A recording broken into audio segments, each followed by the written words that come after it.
Salut, bienvenue dans cette troisième vidéo dédiée aux matériaux d'Unreal Engine. Après avoir vu dans la première vidéo ce qu'est un matériau PBR, après avoir vu dans la deuxième vidéo comment s'articule l'éditeur de matériaux dans le moteur, on va regarder dans cette vidéo et la suivante, on va s'intéresser aux textures parce que c'est un élément qui est extrêmement important dans les matériaux.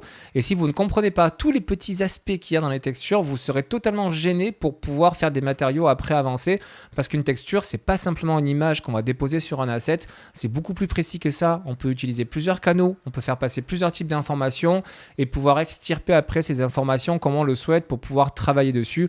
Bref, c'est super important. Du coup, tout d'abord, c'est quoi une texture?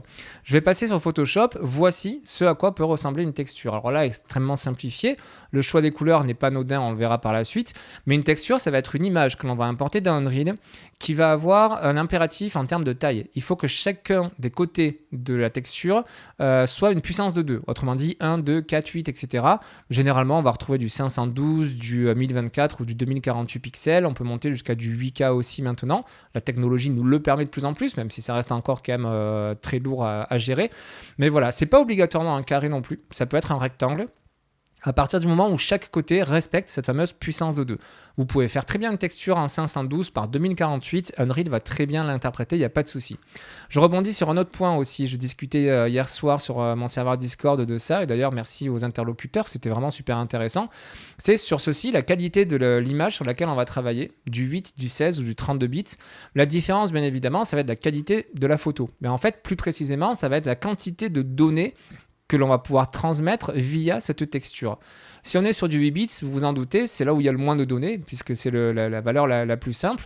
Ça veut dire quoi? Ça veut dire qu'il va y avoir une petite retouche. Je vulgarise énormément, mais imaginez un petit peu ça comme de l'HDR. C'est-à-dire que votre image va être un petit peu modifiée en termes de couleur, de façon à ce que les contrastes soient un petit peu plus marqués, pour que l'œil, en fait, tous les éléments qui sont facilement captés par l'œil soient là, au détriment d'autres types d'informations, pas forcément facilement visibles à l'œil nu, qui du coup vont disparaître pour avoir justement un format de fichier qui soit relativement petit. Ce format 8 bits, c'est ce qui va être principalement utilisé dans Unreal pour tout ce qui est base color. Le base color, je vous le rappelle en réouvrant mon matériau, c'est le premier élément ici, c'est l'élément indispensable dans les matériaux. C'est comme si vous alliez trafiquer une photo sur Lightroom. L'élément de base, c'est votre photo. Le base color, ça va être la base que vous allez ensuite pouvoir modifier et embellir avec les autres inputs ici de vos matériaux. Donc pour ça, le 8 bits est tout à fait bon. Le 16 et le 32 bits, ça va plutôt nous servir après pour les autres types d'inputs qui acceptent de recevoir des textures, pour avoir plus d'informations, pour pouvoir faire des calculs dessus mathématiques beaucoup plus précis, pour ajouter ce que je vais simplifier en disant effets pour l'instant dans les matériaux. Voilà, quand on a besoin de plus d'informations, de quelque chose de plus précis, on va utiliser des textures en 16 ou 32 bits. Vous n'y êtes pas encore, vous inquiétez pas, mais c'est juste pour vous présenter, pour que vous mettiez ça dans un coin de la tête et vous dire, ok, maintenant je sais pourquoi parfois j'ai ces différences de fichiers, etc. Ça vient tout simplement de là. Donc là, on a parlé du format du format des textures. Maintenant, on va regarder comment est-ce qu'on peut les créer pour ceux qui souhaiteraient en créer et où est-ce qu'on peut en trouver pour ceux qui n'ont pas forcément la fibre artistique, parce qu'il faut quand même l'avoir pour pouvoir en créer. Donc pour pouvoir en créer, il y a des logiciels comme Substance par exemple qui permettent de le faire, et vous avez également Quixel qui appartient donc à Epic Games qui, avec son logiciel Mixer, vous permet de pouvoir directement créer vos textures dans ce logiciel. Le gros avantage, c'est que vous avez votre objet 3D, donc déjà modelé, qui est devant vous, et vous pouvez directement peindre dessus si vous faites par exemple du stylisé. Donc vous avez vraiment l'objet qui est devant vous, vous pouvez pivoter autour, ça vous permet vraiment d'avoir une certaine fluidité, une certaine aisance pour pouvoir créer vos propres textures. Donc ça, c'est vraiment génial. Donc voilà, Quixel Mixer, vous avez des logiciels chez Substance. Il y a probablement d'autres logiciels aussi qui permettent de pouvoir texturer comme ça vos objets, et donc ça vous permettra après de pouvoir exporter cette texture et de l'amener directement dans Unreal Engine.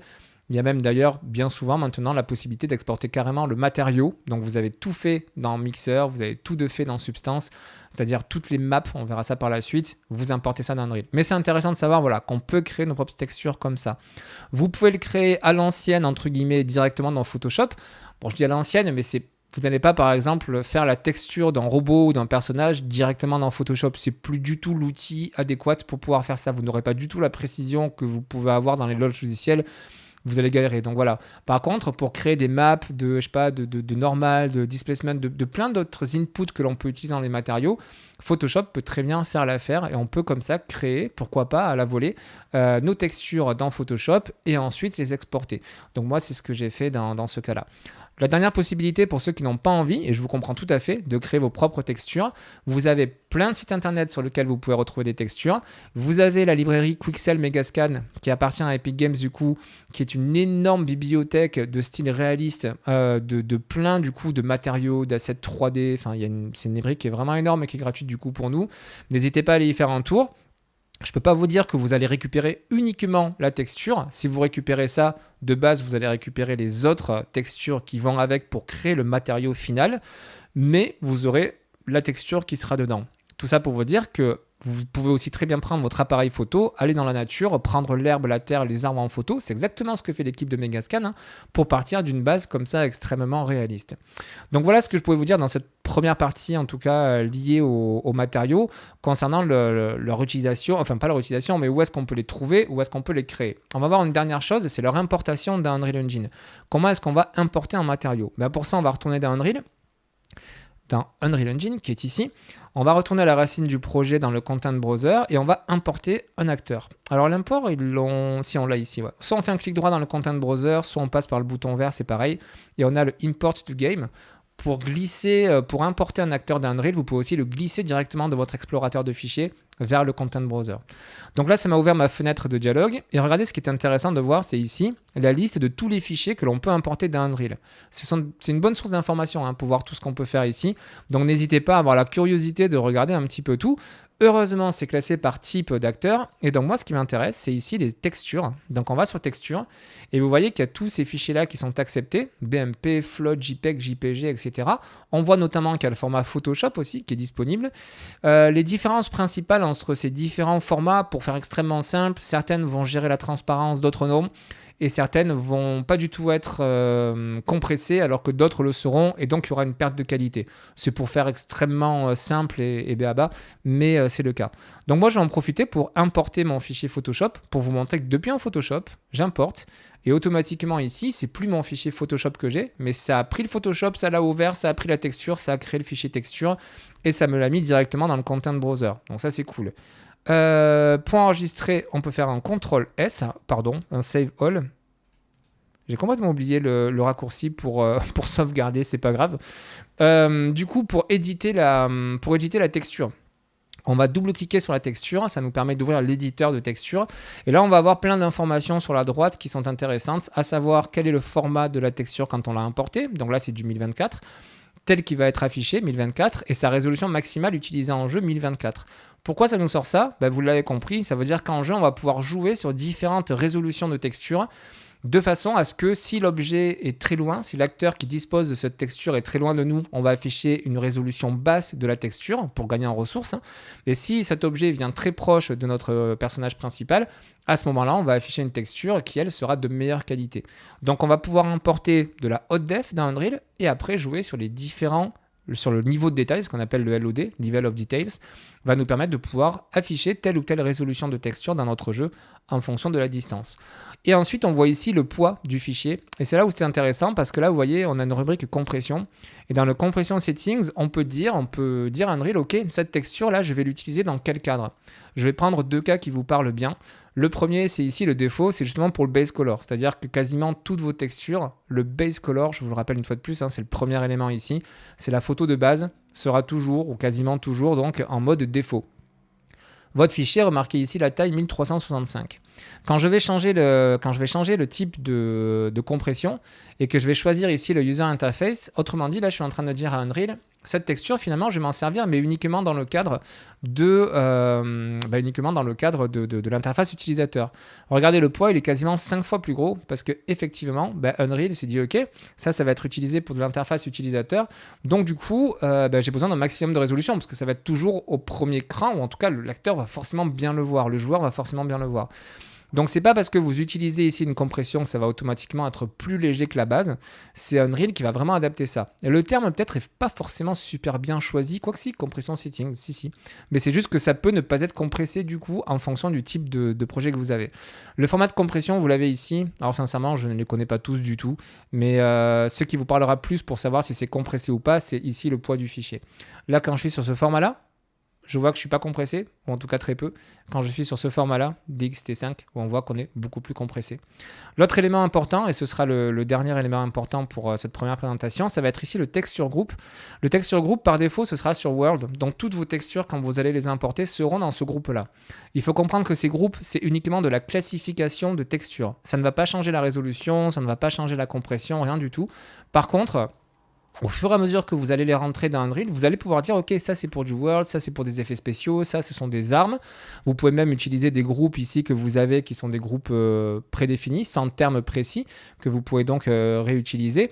L'objectif, c'est qu'à un moment dans votre jeu, vous allez pouvoir par exemple dire ok, tel groupe, et quand je suis sur mobile, pourquoi pas, je ne veux pas qu'il y ait une résolution de plus de 512 kg. À ce moment-là, vous allez pouvoir faire ça dans votre code. Vous allez récupérer toutes les textures de ce groupe, et à telle condition, afficher telle résolution. Et ça, vous pourrez le faire uniquement que si vous fonctionnez dès le départ avec ces texture group. Je vous conseille, tout comme le conseil Epic Games, je l'ai vu dans une conférence Epic qui était super intéressante, de vraiment, dès le début, prendre le pli comme ça, de renseigner automatiquement vos textures dans les groupes qu'il faut, de façon à pouvoir donc utiliser ça et à ne pas vous retrouver à la fin avec 1000 textures à classer pour pouvoir utiliser vos fonctions pour optimiser votre jeu. Maintenant qu'on a fait le tour de ça, on va juste regarder comment importer cette texture dans Unreal, ou plutôt dans le matériau. Il y a plusieurs possibilités. Soit je viens ici dans mon Content Browser, je prends ma texture, je maintiens le clic gauche enfoncé, je vais sur mon onglet de matériaux, je viens ici, je relâche. Du coup, ça m'importe ma texture directement. L'autre possibilité, c'est de faire un clic droit ici, de taper texture dans le menu contextuel, et c'est l'expression texture sample que je vais récupérer. Pourquoi est-ce que automatiquement ça me sélectionne ma texture importée? Car actuellement dans mon Content Browser, j'ai ici une texture de sélectionner. Si je désélectionne et que je refais la même opération, c'est-à-dire clic droit et que je vais chercher mon texture sample, attention aux fautes de frappe parce que sinon forcément ça ne marchera pas, je prends mon texture sample, vous voyez que cette fois-ci j'ai pas de texture qui est chargée de base puisque je n'avais rien de sélectionné dans mon Content Browser. Enfin, dernière possibilité de pouvoir le faire, non, avant-dernière, pardon. Dans la colonne de droite, on retrouve la palette, donc c'est exactement le même menu contextuel qu'on vient de voir. Donc si je filtre, je tape texture, je vais retrouver mon texture sample que je peux glisser ici. Et enfin, vous voyez ici le raccourci qui est indiqué là, la lettre T.